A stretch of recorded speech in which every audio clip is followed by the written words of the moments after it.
Greetings and good vibes, y'all. Welcome back. Today we have Jamal Johnson, SKU, which means Stop Killing Us. He had an annual march that started back in 2017 after a Philly police officer fatally shot David Jones twice in the back. He vowed he would march to the steps of the U.S. Capitol every year to call on the Congressional Black Caucus to pass police reform legislation. Then in 2021, his march earned another purpose: to advocate for federal resources and action to stem the flow of illegal guns into Philly streets and amid an unprecedented gun violence crisis. Quote, the George Floyd Justice and Policing Act still hasn't passed, and there still hasn't been a strategy delivered from the Black Caucus about the gun violence issue going on in the nation and our community, end quote. Johnson said in the interview, 212 homicides in the city of Philadelphia as of July 2nd. 914 people have been shot in the city of Philadelphia as of July 1st. And that number has increased because today Jamal just posted another fit. In 2021, he went on a 26-day hunger strike outside of the city hall to urge Mayor Kenny to declare a state of emergency over gun violence. He did not. And in 2022, he walked 90 miles to then Governor Tom Wolf's Harrisburg home. That's when I personally got wind of him as he passed through Lancaster. In 2022, he walked 90 miles. He has been called on the city to bring in the Pennsylvania National Guard to do what Philly police are too short-staffed to. Johnson is also asking for more congressional and local attention to be drawn to the gun violence crisis plaguing the city, where the homicide total has been either above or near the pace of 2021, the year with the most homicides in the city's history. He says there's lack of urgency, and most of all, I think there is lack of outcry from the community, end quote. He said, sooner or later, you're going to know someone in Philly that has been shot or know someone that has been shot. Tune in to find out more about what Jamal is doing and ways that you can help or get more informed. The really sad statement of all this is that our women, our children, our elderly are just prey to these, what I consider to be domestic terrorists in our city right now.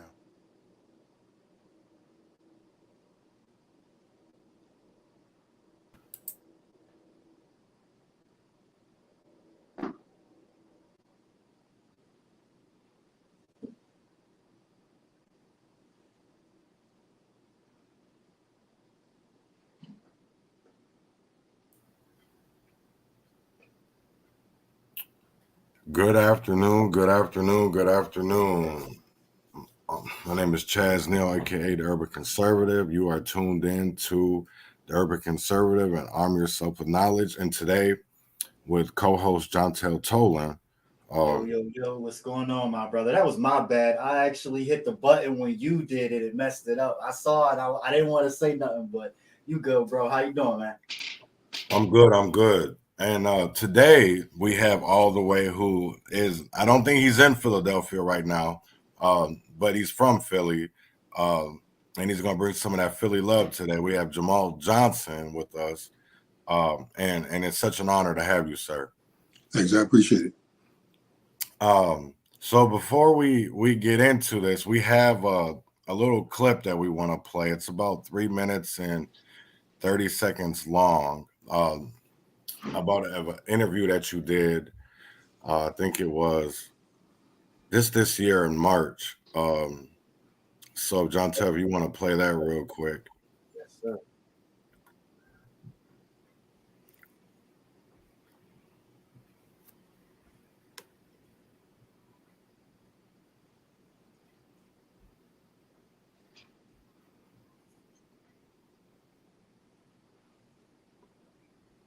Settings, remember?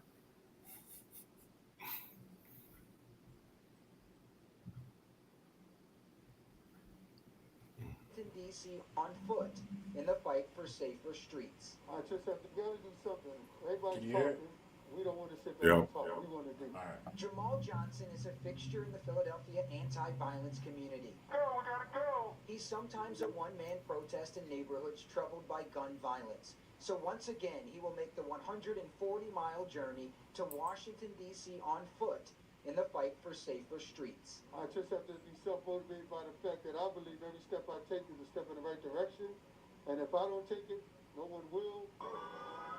The 21-day trip starts tomorrow. It's the 7th time he's done it, calling attention to the killings in Philadelphia and across the country. Here at home so far, the gun violence numbers are trending in the right direction. According to the latest stats, homicides are down 18% compared to this time in 2022.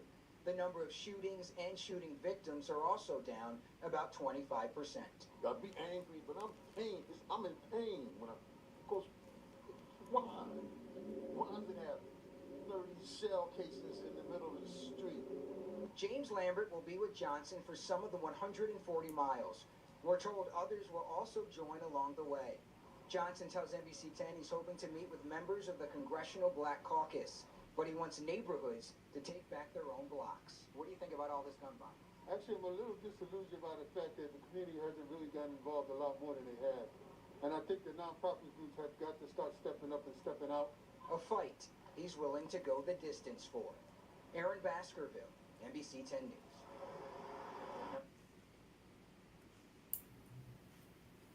So,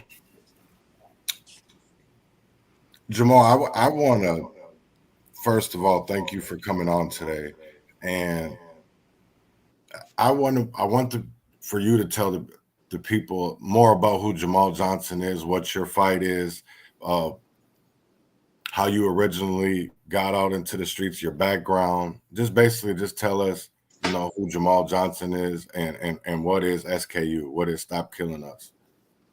Well, basically, I'm from Philadelphia, born and raised.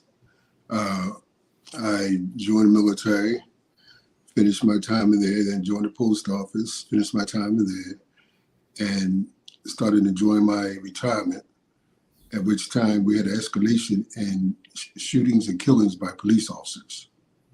So I joined in the fight in that after the death of a young man named David Jones, who was shot in the back and killed. As time went, I had spoken on the issue of gun violence, but that was not my priority. But as the years had gone by and I was doing a yearly march to DC to address the police brutality, I saw the gun violence numbers escalate. So as a result of that, I put the gun violence and the homicides to the forefront of my mission on my march to DC. I started doing that probably about 3 years ago. I also started going out to the various homicide sites and protesting and rallying the community to get involved. I've gone to the homes of the mayor and the governor, and of course I've gone out to the Congressional Black Caucus, and this was the 7th year, and this year I actually finally got an audience and spoke to them about finding out what they were doing, if anything. And they told me some of the things they were doing out there. But right now, as you know and everybody else knows, this gun violence is rampant throughout all Black communities in this country.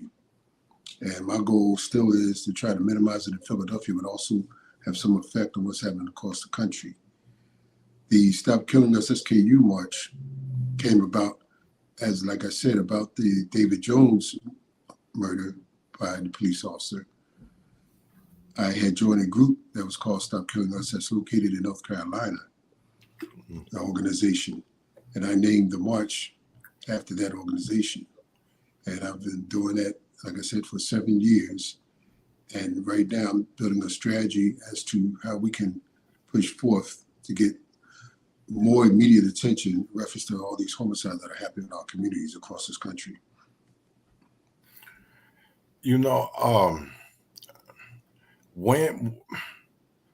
When for you because I know for me, as somebody that first got into this when it came to police brutality, and then seeing how much the gun violence was being ignored. So how do you feel? Because I know it's only been 3 years for me, and as for somebody that has been in this movement and this fight for very much longer than I have been, where do you feel like the disconnect or like the community has been forgotten about? When was that big notice? Was it George Floyd? Was it 2020, or was it the pandemic? I mean, what do you feel that made the violence get so much more out of, or was it always there? I guess is really should break it down. Well, I would say it's always been there. I grew up somewhere in the 70s when we had the gang wars that were really rampant going on in the country. And I was inside of a organization that was addressing the gun violence at the time. So a lot of the tactics that I use now, the strategies I use, come from that time. And they were successful in reducing and eventually eliminating gang violence in Philadelphia for quite some time. Now, with this gun violence and a lot of these things not necessarily being led by organized gangs, I just think the bottom line is that the city has decided, well, we'll go ahead and give money, and money will help solve this problem. I don't believe that. And I think one of the reasons why it's gotten so out of control is that we keep doing the same thing, expecting something different to happen. But people, us, the community, has got to become more involved. That's one of my major cries, is the fact that the city residents aren't taking this seriously and urgently enough, until, of course, it happens to someone in their family or someone they know. Right. And I'm hoping that sooner or later, especially with what has happened in the last couple of days with the mass shooting, I hope people will start realizing that we have got to be more vigilant and involved in what's happening in our communities. Now, when you say that the community needs to be more involved, what do you mean by that? I mean, because we have already, these community groups, we have nonprofits, we have, churches, community neighborhood organizations. Like, where do you feel like isn't being done enough, or because they'll tell you they'll just throw money at it, but is that money even being used in the appropriate, way that it should be? Well, as far as the nonprofits go, I don't think that the accountability has been forthcoming as much as it should be. In fact, Philadelphia just got their first report, I believe it was last week, in reference to accountability on these programs. And from what I read, it doesn't really say that there's a direct correlation between these programs and the downturn in some of the violence. And that downturn is very minimal. At most, it's probably 20% in reference to homicides. So now we still have the shootings that are still rampant in the city. And meanwhile, there's more money pouring out to more nonprofit programs. I'm not trying to say they're not productive. I'm not saying that they're not affecting this gun violence. What I'm saying is that after 3 years, at least, and with the efforts and the amount of people and the amount of nonprofits involved, I think we should have accomplished more by now. And the fact that the community, which I believe is not being addressed enough to be engaged and being assisted enough, I think that the communities basically have taken the stance that, we're just hostages. We're going to stay in the house and stay away from all this stuff. When in reality, I think it needs to be switched around, and they need to be the number one vehicle driving this crime and these killers out of their own neighborhoods. I don't mean one-on-one confronting people. I mean just the presence. And I've been requesting and demanding and asking for presence in our communities by those who live there and those who are being paid supposedly to address this problem. Now, because there is a lot of resources that are thrown into the community, in different various ways. But I've noticed, though, as more money over the years has been thrown out, also programs and let's say like the Boys and Girls Clubs, we've seen YMCA's closing. You don't see the same athletic neighborhood groups. Like, when I was growing up, we had, basketball teams, football teams, various different things You were for able to see the direct, tangible fruits of that labor and Right. where the money actually was going. Whereas a lot of things are fuzzy these days, especially after the pandemic. A lot of money has even been transferred. Even worse, we don't know where a lot of stuff is going. That's right. But like y'all both hit on the same point, is like in the past 3 years alone, we should see more than what we're seeing. If anything, things have turned the other way, in the opposite way, and gotten a lot worse since. So yeah, where has a lot of money going? But I think that's the bigger issue for me is, yeah, it's always about follow the money. We know that that's a given, but then I think the one thing that a lot of people don't like to talk about, like the elephant in the room, is the legislation, Right. or lack thereof, or lack of attention towards our supposed leadership. And before we went live, y'all spoke on leadership a lot. How there's a lack of actual leadership. Past generations grew up on some kind of peer respect, leadership, and be able to have the sense of camaraderie and community, to have unity. And as I feel like as time has went on, we've talked about like the different decades and the degradation of a family familial structure. We could talk about the war on drugs, but really it's all about the lack of legislation. I feel is a root to it, and the people that are benefiting are the ones that's pocketing. Well, let me be straightforward about something. First of all, we got a lot of money going out, allegedly, to these groups, but we don't realize a lot of that money is going to groups that have nothing to do with our communities directly. They don't come in our communities. They don't associate with us. And I mean, you have universities that are getting a lot of money. You know, you got studies going on left and right that the people in the community don't have a clue about, but yet these people are getting paid a lot of money to do these studies. You know, and as far as legislation goes, I mean, you get people that will bust people out of these neighborhoods to go up to the Capitol and hold signs asking for legislation, which they know they're not going to get. And meanwhile, those same people won't come in our neighborhoods and try to improve our situation.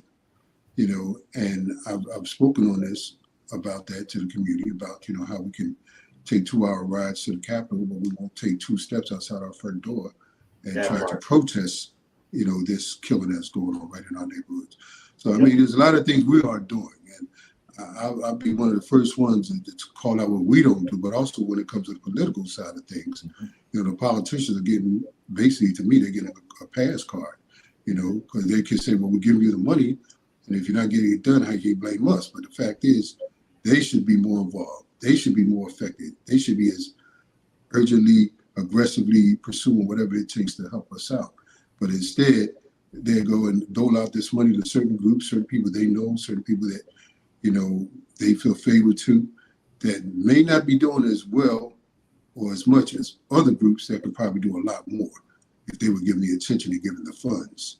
So, I mean, it's just a rabbit hole.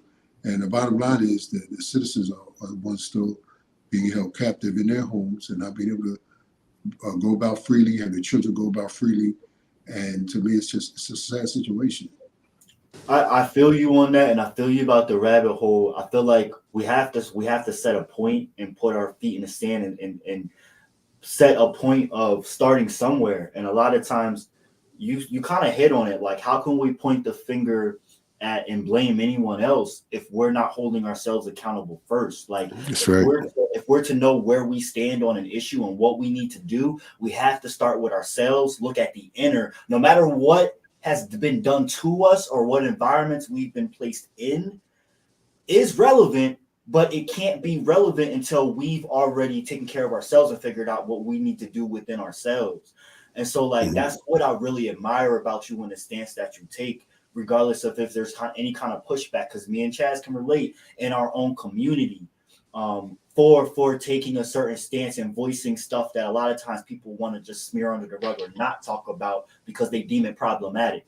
And so like I do want to dig into that too. Like, do you get pushback from politicians and from media, the city, our community about like these issues? All the above. When I did my hunger strike against the mayor, you know, I got pushback from organizations. I was told or asked not to do it. I got very minimal support from many of the nonprofits. And, you know, this is just an ongoing thing. When I go out on the streets, I may get 2 to 3 people to come out, if that. And we're talking about a city of 1.6 million people, you know, and I got to keep it real. We're talking about Black people who are basically 90%, at least 70 to 90% of the people who are dying out here. Yep. And yet, we won't come up and stand up. So, I mean, you got to call it what it is. If you're going to go after the other people, like you said, you got to look at yourself too. And that's the one major part for me is that I've realized is we want accountability from others, but when I mean by others, I mean a system, but we don't never want accountability when it comes to each other. And I think for me, there's not enough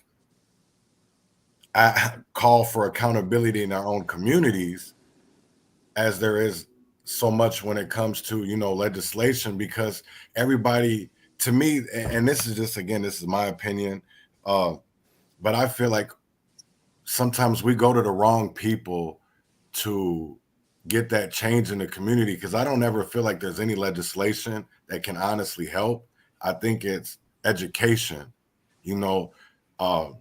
to educate people of understanding of why it is the way that it is, because when people don't understand it, that there is a better way. We have different opportunities, but if we feel like we're that victim and they have all these systems in play with welfare, Section 8, to keep the I'm gonna say it, the family nucleus apart, because that's what I feel is a big major part is missing. There's not enough family structure, and we want all this governmental assistance, but they're not the ones helping, when honestly at the end of the day, the ones that are going to save us is inside the home, and they're not putting enough resources there.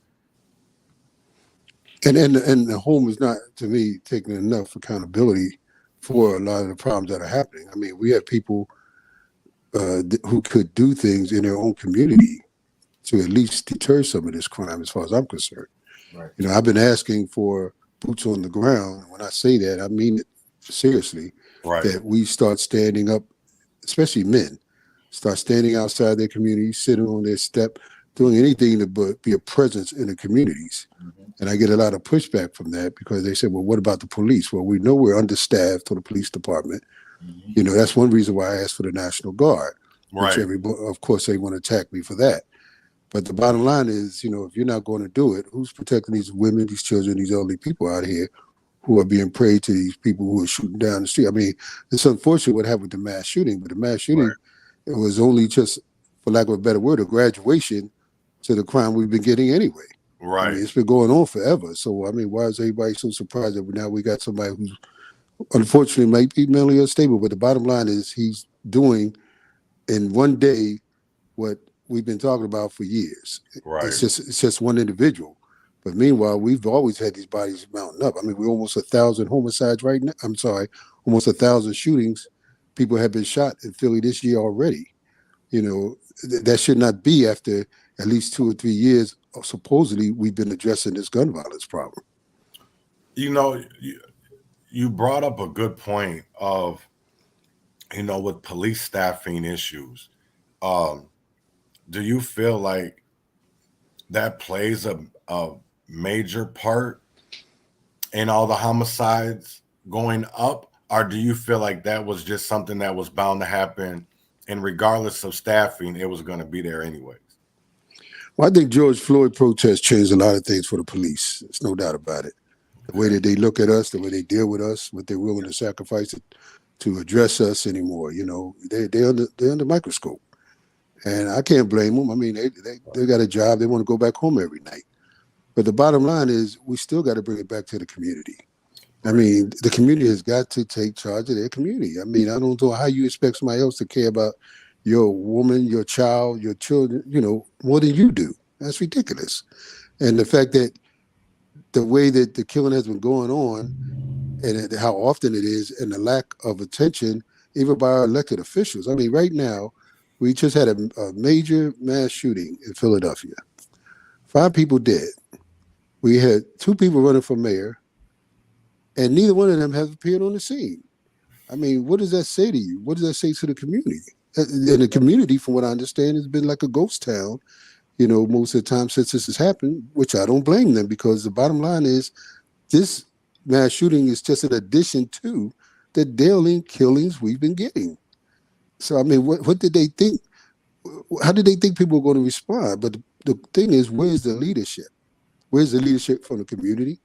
Because I'm saying even to those who are tasked with doing this job that are supposedly a part of the community, the nonprofits, we don't see you.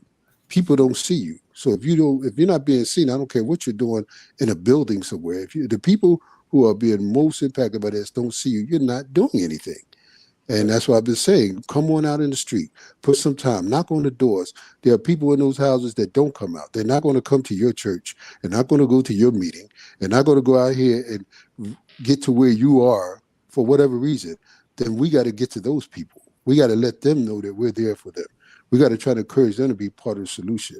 And that's not happening enough in Philadelphia. You know, honestly, I don't believe it's happening enough anywhere, because there's plenty of that.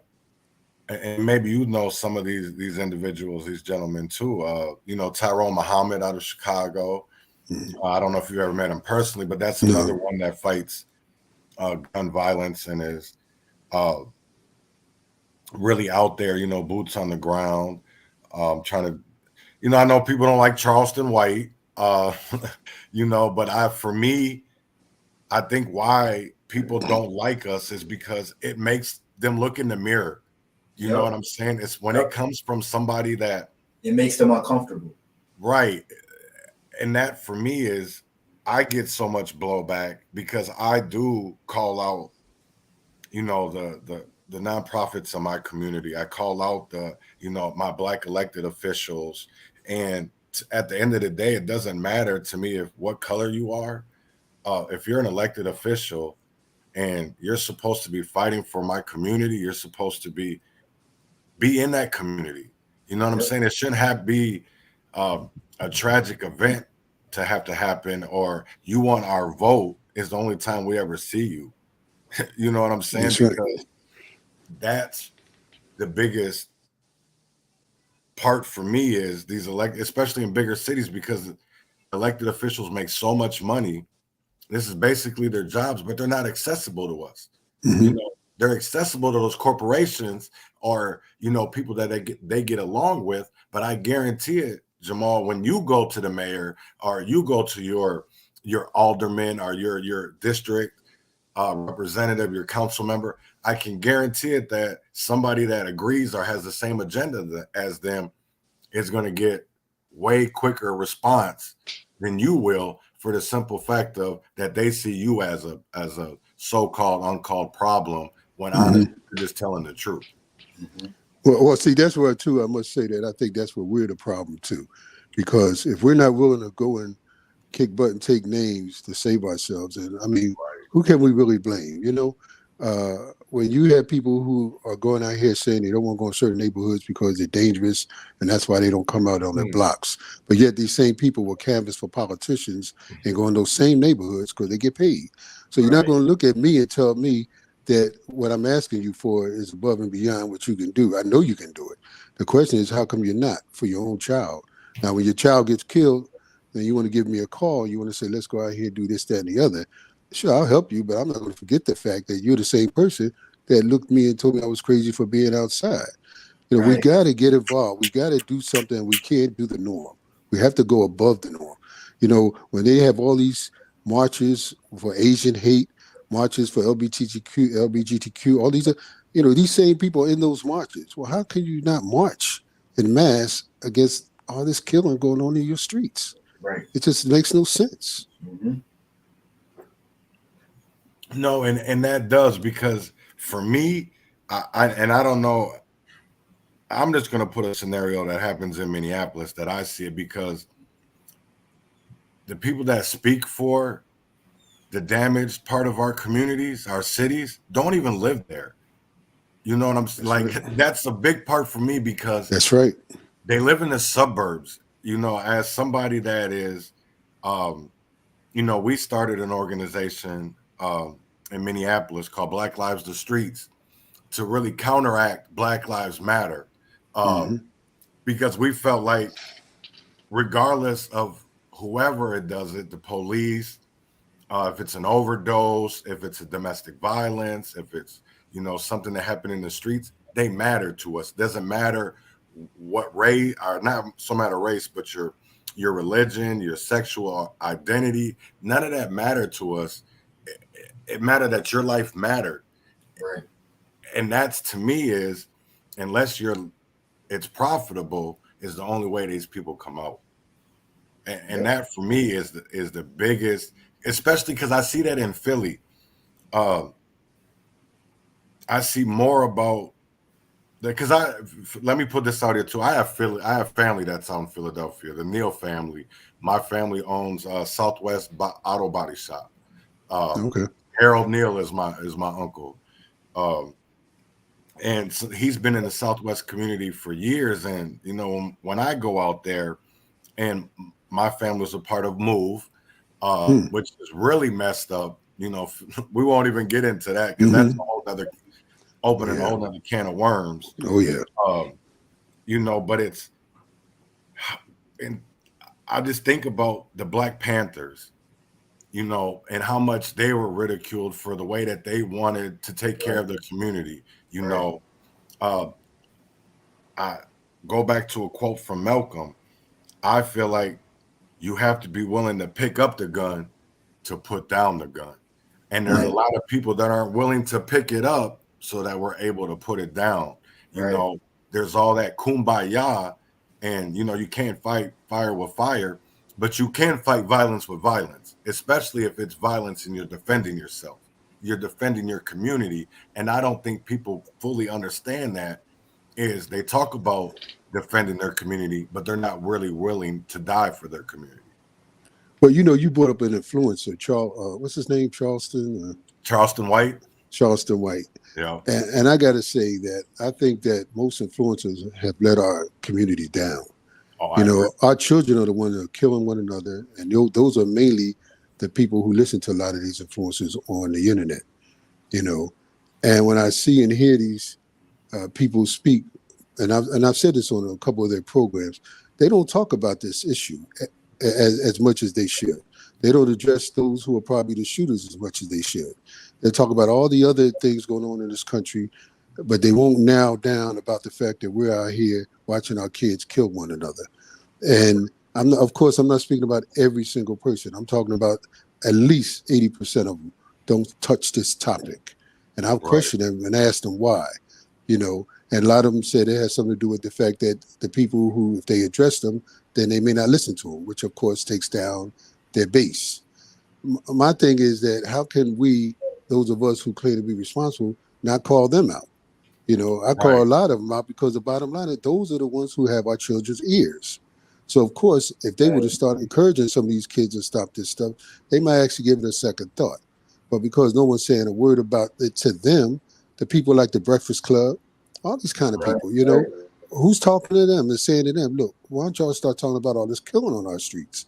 Instead, you're talking about who's sleeping with who and who's doing what to whatever. Right. And so it still comes back to us ultimately, I feel. You know, and I found this morning, but Ice Cube, I found something was with Bill Maher or whatever his name is. Yeah, I saw that the other day. I was watching that this morning, and I felt like there was a good point. And I know Cube's been saying this for a very long time, and I don't think people have really paid attention. But I think now in the era that we're in, and we're seeing all these rappers die, is it finally time to put the connection between record labels and prisons? Because rap really does promote violence, and that's what our kids listen to, you know. And now we're seeing it go into the NBA. We're seeing it, even though it's been there, but because of social media, it's more upplayed. And I feel like we have to start going at the problem and not just the sub problems of it, because if we don't get the core issue of it, we're always going to have different fractions of the problem. Does that make? I agree with you. But, you know, the thing is, like I keep saying, is that all these things we're talking about late in the last few minutes, when it comes down to it, it comes down to us. Not the politicians, you know, not the other people outside of us. It comes down to us addressing issues in our community first. And everybody knows that our kids are hung up on this internet. Everybody knows that these shooters are putting, I guess you're familiar with drill music. Yeah.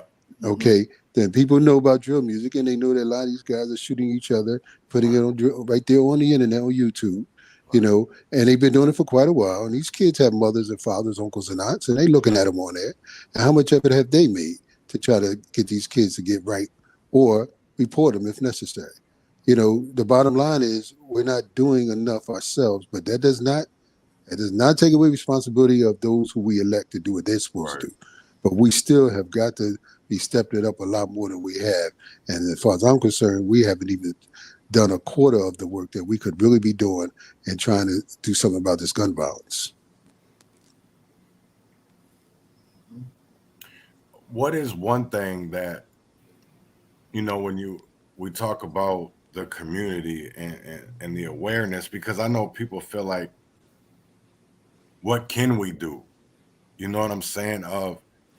How can you answer that? As somebody, you see somebody walking down the street and they come up to you and they see, Mr. Johnson, how can we, I want to help. How can we combat gun violence? How can we prevent? How can we make more people aware? The first thing I tell everybody is go out and sit on your step. That's what I tell them. Be a presence for your community. Because if certain people were in certain places, certain things wouldn't happen. And there are nobody in those places, so everything is happening. And that's the number one thing I say, especially men. Men have got to start being seen in our communities. People have got to know that any given time, there's going to be someone around that may see what you do. And as a result of that, if you do it, you're going to be basically told on.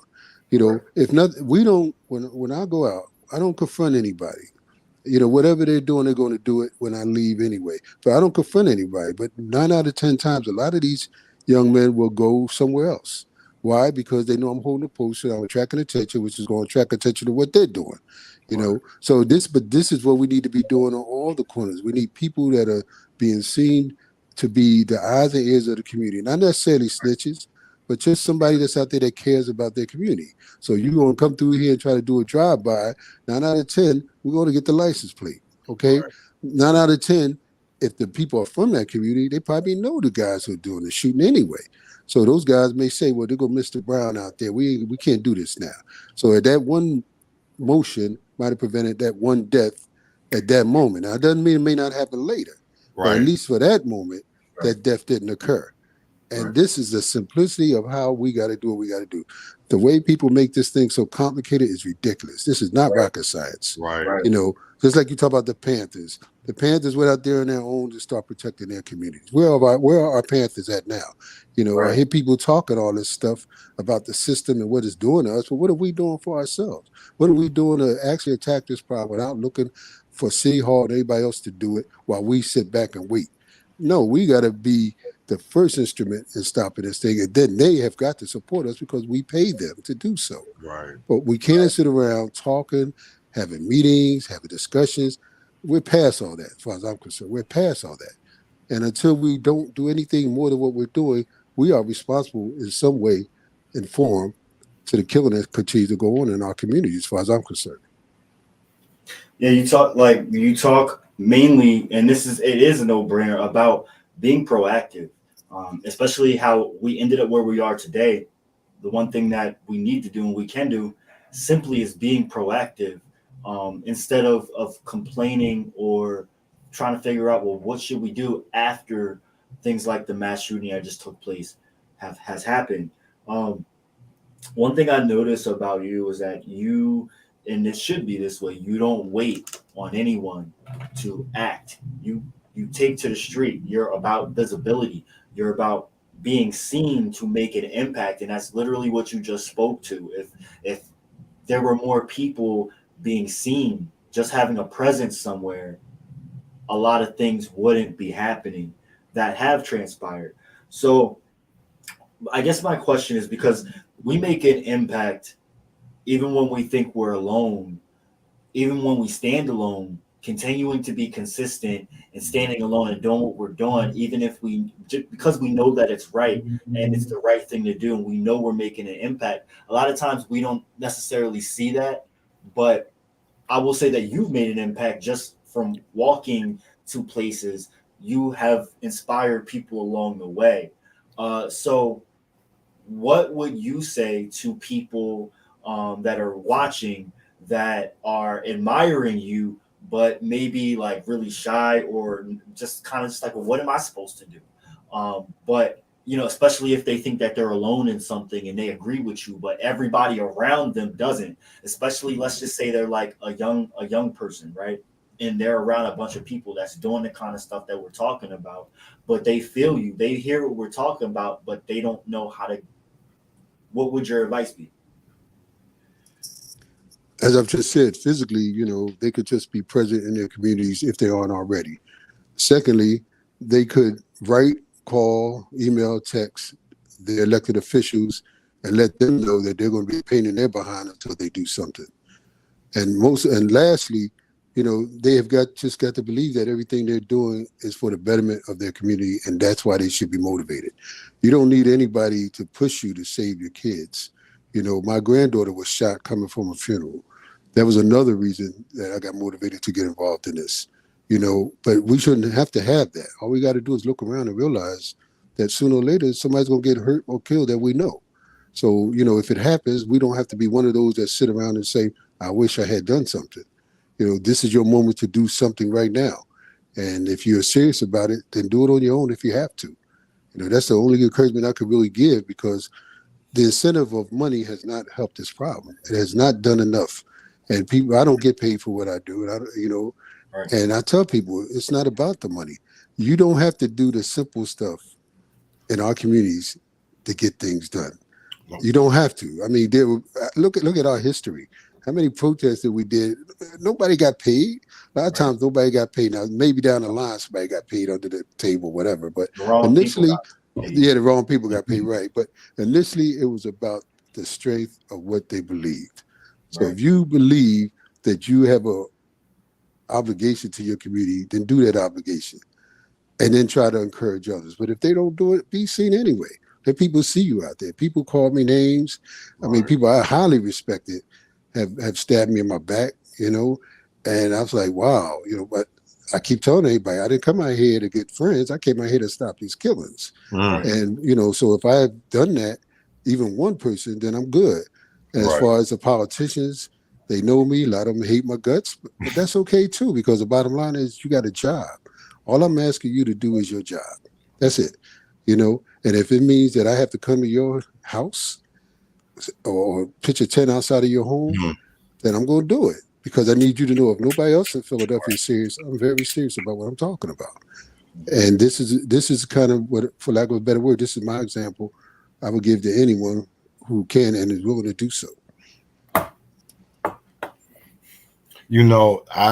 I really got to give it up, because I'm one of them types that I'm literally, I call it by any means necessary.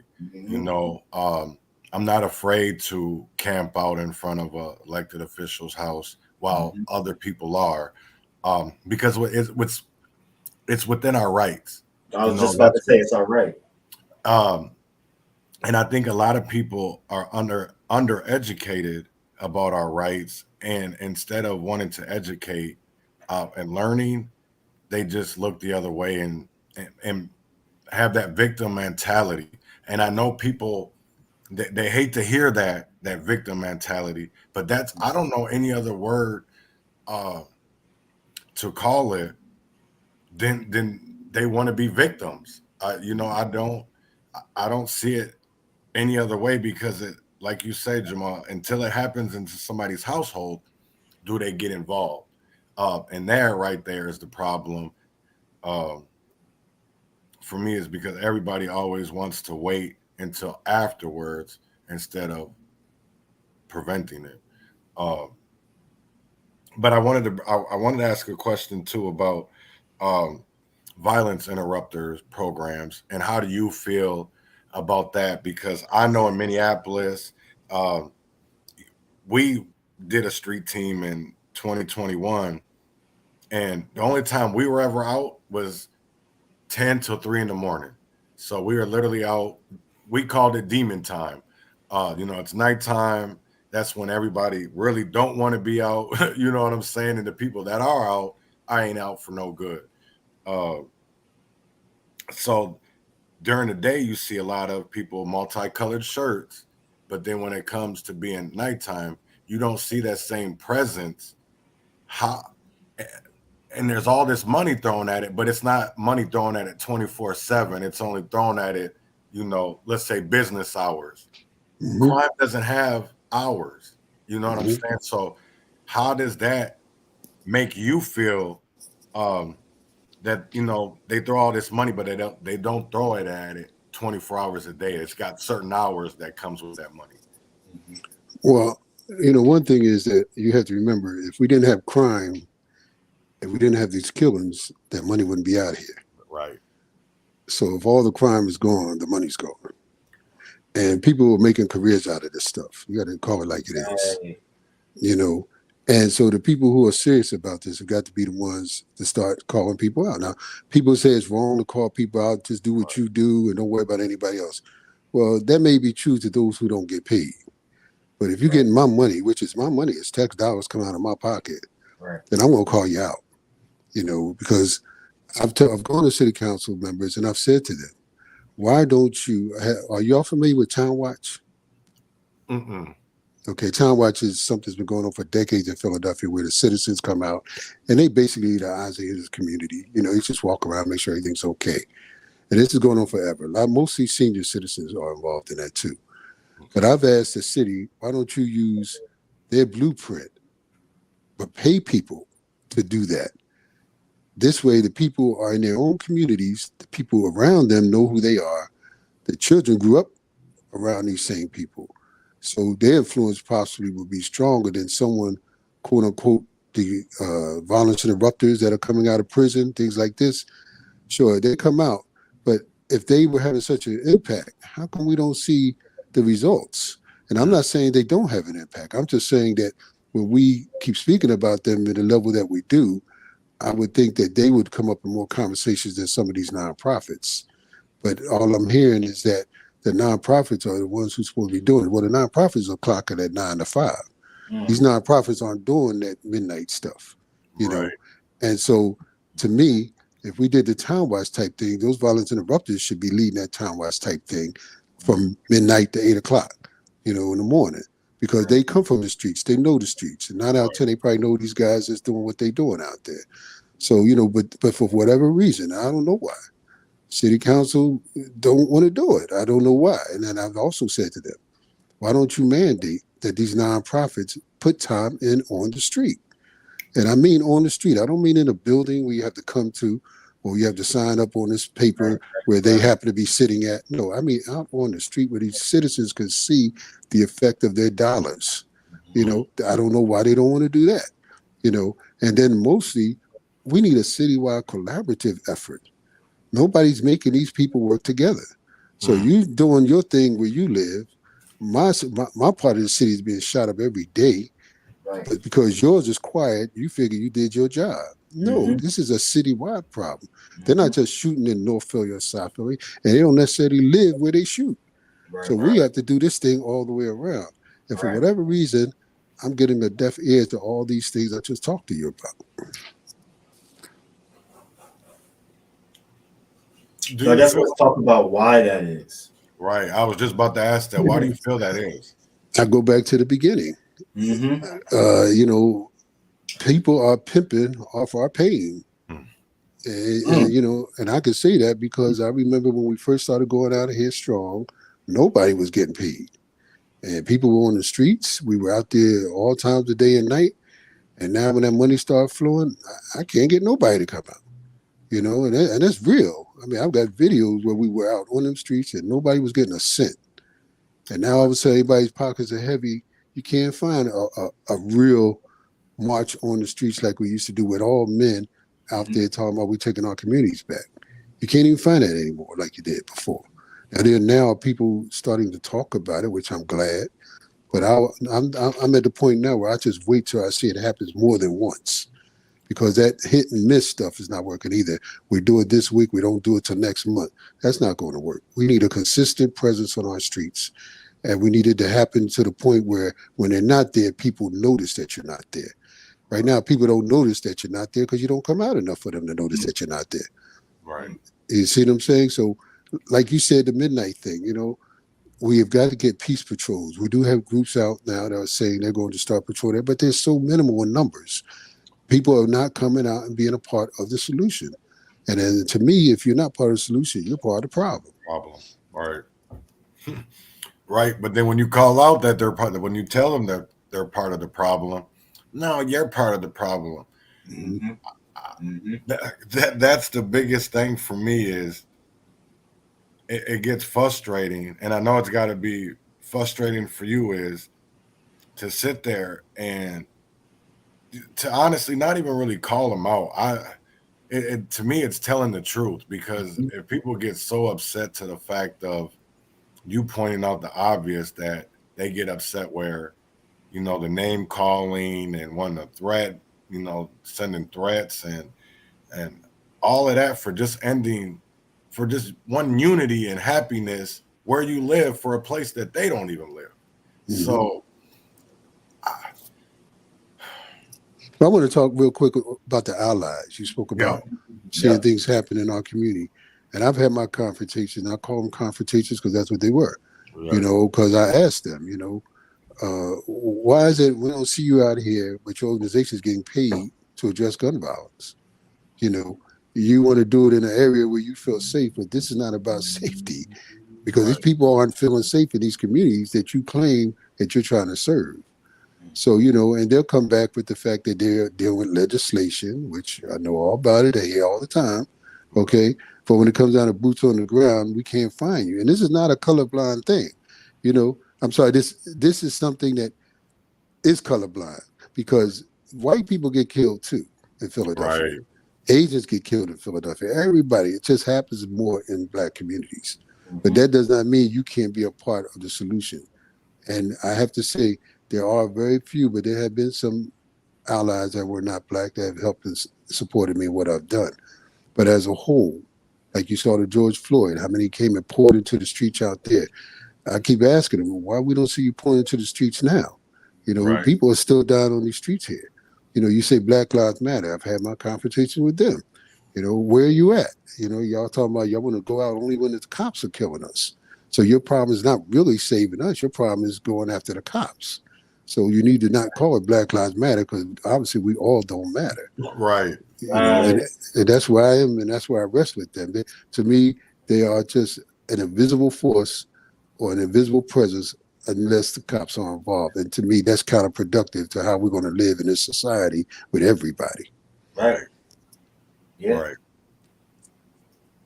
I wouldn't have, I can't, that's how much I've grown that I can literally just say that, 2020, I would have definitely not agreed with you. I would, I would have been saying, no, it's, F the police. We need them gone. But just realizing how much that people really didn't care about what was going on in our communities. No, we need the police because y'all say y'all want to abolish police. You say you want to defund the police, but yet you're not out in these streets trying to replace the police. See, I still am defund and abolish the police, but just like we said, in order to get rid of guns, we need to pick up that gun. Is exactly how I feel about the situation with the police. I don't like them. I panic attacks around them. I have major issues with the police, but there are reasons that we still need them. Right. And I would like to get to a place where we don't need them, but we still have a lot of things to pick apart and address. We can't just ignore all of these different issues and symptoms of the major problem of the system that we live in and just say we want to get rid of them. So I get a lot of people that just say, I don't want this, but how are we going to get to a point where we don't have that, to where we can manifest the things that we no longer want in our world, instead of just complaining about them and not moving towards anything to make that a reality? So I agree with you. The problem I have with the defunders, the problem I have with y'all is that when you want to make that statement and represent that ideal, I need to know where you're at right now. I need to know what you're going to do in place of that, because I don't see y'all out there trying to stop these guys from killing our kids. Right. So if we start talking about defunding the police, then who are we going to fund? You?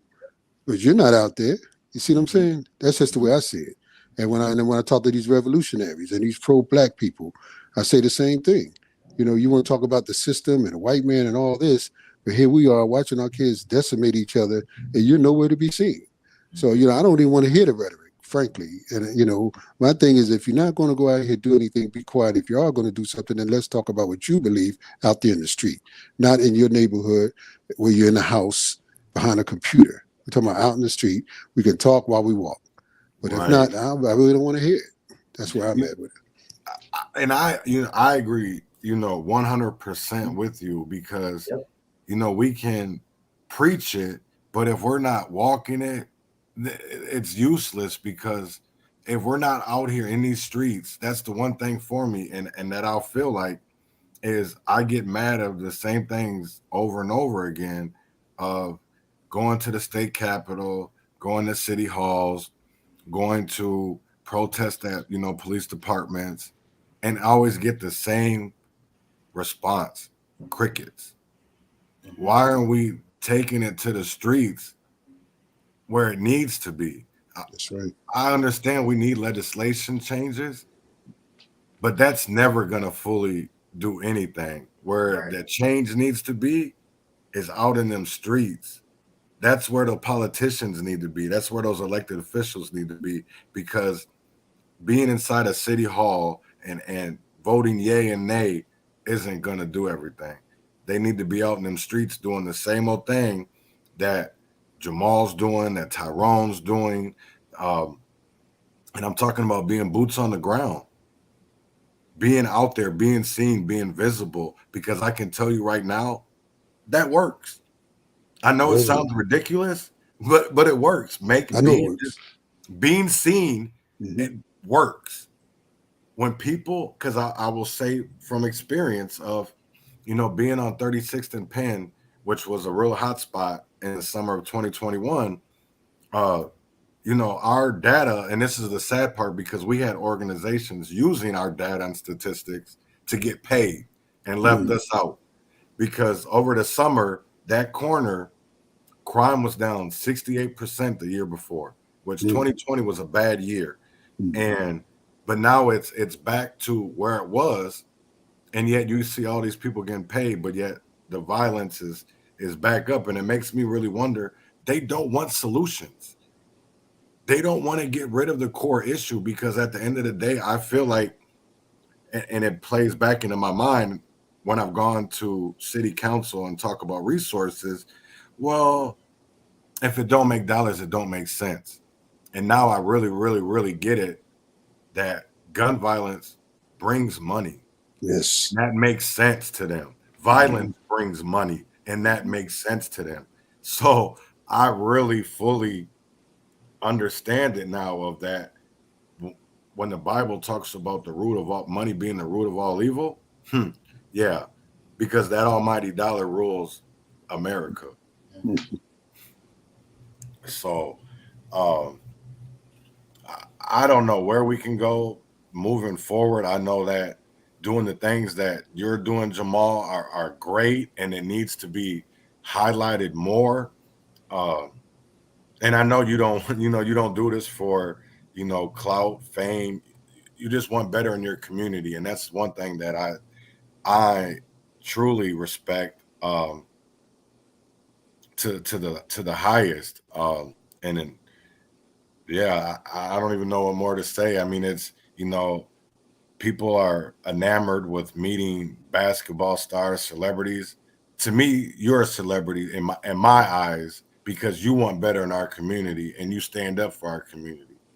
You're a leader that I want to stand by and follow, for the simple fact of that you don't bend, break, or fold on your values and your beliefs. And that's one thing that I truly respect you for. And it's a quote that I say all the time, and it's something that I live by, is that right is wrong, even if everybody is on that side, and wrong is wrong, even if there's nobody over there.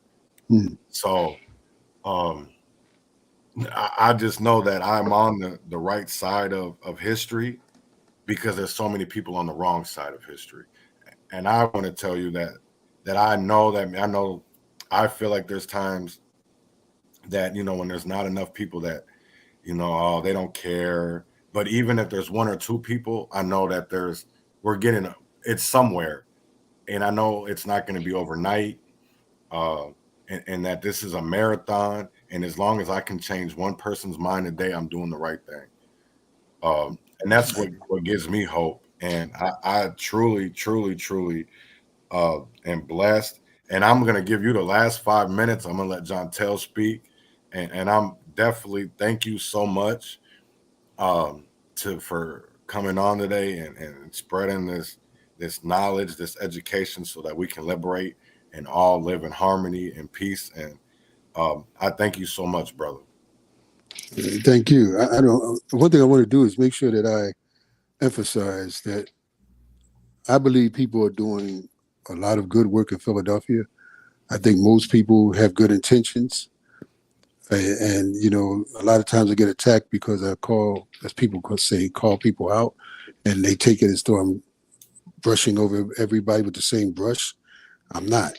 What I'm saying is that when you say to me, everybody's not going to be in the street, all I'm saying is somebody got to be other than just me. So don't tell me that everybody's not going to do something. Somebody has got to do something. And if everyone is inside and no one's outside, then how can we possibly expect our neighborhoods to ever return back to where they used to be? And right now, that's where it's at. And this unfortunate situation that happened a couple of days ago to me was basically a call. It was a call for us to get real about this gun violence.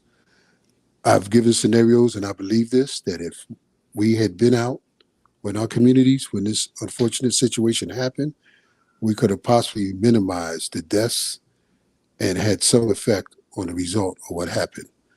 Because the young man did what he did in one place and walked to the next place.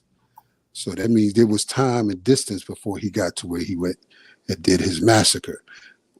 Things could have happened in between that. They didn't, because there's nothing out there to stop anything that's going to hurt us. Until we start holding ourselves accountable for what's going on out there and making the other people that we've elected support us, we ought to be embarrassed about our situation as far as I'm concerned.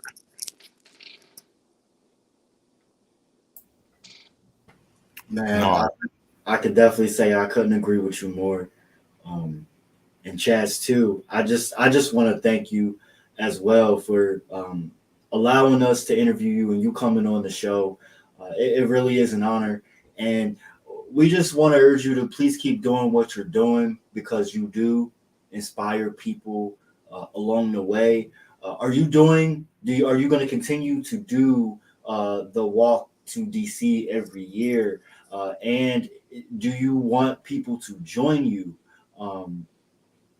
Yeah.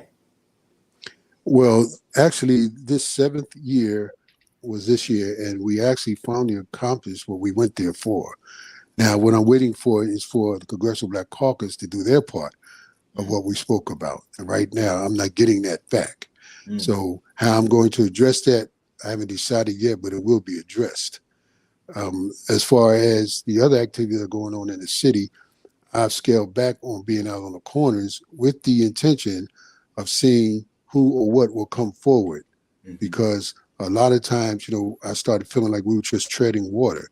We weren't getting anything accomplished. And I wanted to see if the other people who are watching and always honking and giving us, applause for what we're doing, if they're going to step up and step out. And I have to say, over the last couple of weeks, it's been pretty promising. Some of the signs that people have called me and they want to do things. This is what I wanted.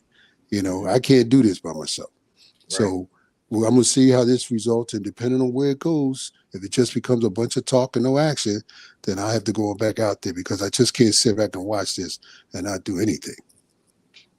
I really appreciate that, because you really do speak to the notion of it takes a village, and just trying different tactics and really trying to see what is going to work. But at the end of the day, you're making sure that we have to do something. And if it ain't us, you're going to do it yourself. You're going to make sure that you're playing a part in it. If not us, then who? So yeah, Chaz, you got anything left you want to say? No, I don't. But you said, if not now, if not who? If not us, then who? Right. If not now, then when? Then when? So thank you. You know what I'm saying? I truly am blessed to have you on today. I hope that when I'm out in Philly later on this year, I hope that I'm able to meet you in person. Definitely will make you aware when I'm out there. Sure. So I hopefully we can do something out there. I know it'll be cold, but it is not as cold as Minnesota. So Right. Hey, that weather doesn't mean anything to me, my man. Right. See, it don't mean nothing to me either. I'm one of them types that rain, sleet, snow, they don't care. So why should I care? That's right. That's right. So, but it's truly an honor and a blessing to be able to interview today and to have a conversation. You uplifted me today. I hope other people got uplifted and educated, and to know that there's people out here that are fighting for them. And just because we might not always agree eye to eye, that I'm out here for you, and that Jamal's out here for you, John Tayl's out here for you, and there's so many others out here that are fighting for the betterment and the empowerment of our own communities. That's right. So, anybody? Anything else? Nope, I'm good. It's been a pleasure, y'all. Let's go ahead and get on up out of here. We will be back tonight at 7 p.m. Eastern Standard Time. That's tonight, right? Mm-hmm. Setting the record straight. Definitely tune in, y'all. It's gonna be big. We're definitely gonna be addressing some things that need to be addressed and keeping up with the narrative that we just kept up with today on this webisode. So stay tuned. Another Arm Yourself with Knowledge webisode. Be safe, y'all. Be blessed. Have a good one.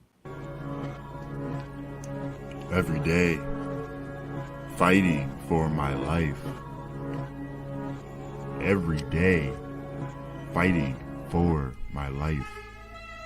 Fighting for my life.